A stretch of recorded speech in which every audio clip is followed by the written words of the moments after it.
दोस्तों, एक समय की बात है। एक गांव में एक किसान रहता था। एक बार जब उसने अपने खेत में फसल उगाई, तब एक गौरैया ने उसके खेतों के बीचों बीच फसल में घोंसला बना दिया और उसने 2 अंडे भी दे दिए। बहुत जल्द उन अंडों से गौरैया के बच्चे बाहर आ गए और अपनी माँ के साथ खुशी खुशी रहने लगी। गौरैया खाने की तलाश में रोज जंगल जाती थी। वह जब जंगल से वापस आई तो उसने देखा कि उसके बच्चे डरे हुए हैं। उसने पूछा, क्या हुआ बच्चों, तुम डरे हुए क्यों हो? बच्चों ने कहा, माँ, आज खेत में किसान आया था और उसने कहा है कि कल वह अपने बेटे को फसल काटने के लिए भेजेगा। माँ, अब हम क्या करेंगे? अभी तो हमने उड़ना भी नहीं सीखा। बच्चे की बात सुन माँ गौरैया ने कहा, डरो मत बच्चों, कल कोई फसल काटने के लिए नहीं आएगा। अगले दिन वही हुआ जो गौरैया ने कहा था। वहां कोई फसल काटने के लिए नहीं आया। ऐसे ही बहुत दिन गुजर गए, पर कोई फसल काटने को नहीं आया। सब कुछ अच्छा चल रहा था। गौरैया के बच्चे बहुत खुश थे। एक दिन फिर जब गौरैया जंगल से वापस आई, तब उसके बच्चे फिर से डरे हुए थे। गौरैया ने फिर उनके डर का कारण पूछा। उन्होंने कहा, माँ, आज फिर किसान खेत में आया था और उसने कहा है कि कल वह मजदूरों को फसल काटने के लिए भेजेगा। यह सुनने के बाद गौरैया दोबारा से कहती है, डरो मत बच्चों, कल कोई फसल काटने के लिए नहीं आएगा। अगले दिन वही हुआ जो गौरैया ने कहा था।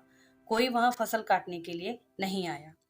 एक दिन फिर जब गौरैया जंगल से वापस आई, तब उसके बच्चों ने कहा, माँ, आज किसान खेत में आया था और वह फसल काटने की बात कर रहा था, पर हमें पता है कि कोई फसल काटने नहीं आने वाला है। माँ गौरैया ने कहा, पूरा वाक्य बताओ। तब बच्चों ने कहा, माँ, आज फिर किसान खेत में आया था और उसने कहा है, मैंने दूसरों पर निर्भर रहकर बहुत समय बर्बाद कर लिया। अब मैं कल खुद आके फसल काटूंगा। यह सुनकर माँ गौरैया डर गई और कहा, बच्चों, अब हमें यह स्थान जल्द से जल्द छोड़ना होगा और किसी अन्य स्थान पर अपना घोंसला बनाना होगा, क्योंकि कल किसान फसल काटने के लिए जरूर आएगा। बच्चों ने कहा, माँ, पर किसान ने ऐसा कई बार कहा है, पर प्रत्येक बार कोई फसल काटने के लिए तो आया ही नहीं।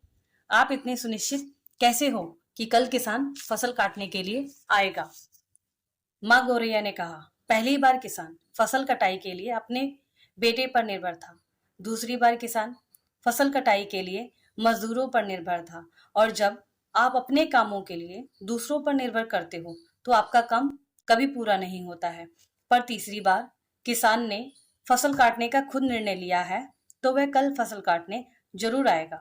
उस समय तक बच्चे उड़ने लायक हो गए थे और वे वहां से उड़ गए और किसी अन्य स्थान पर उन्होंने अपना घोंसला बना लिया। अगले दिन किसान खेत में आया और फसल कटाई करने लगा।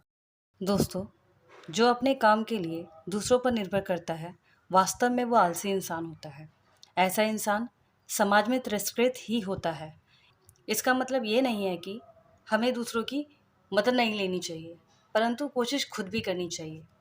दोस्तों, अगर आपको ये कहानी अच्छी लगी हो तो मेरे चैनल को सब्सक्राइब करें, वीडियो को लाइक करें और अपने दोस्तों में शेयर ज़रूर करें।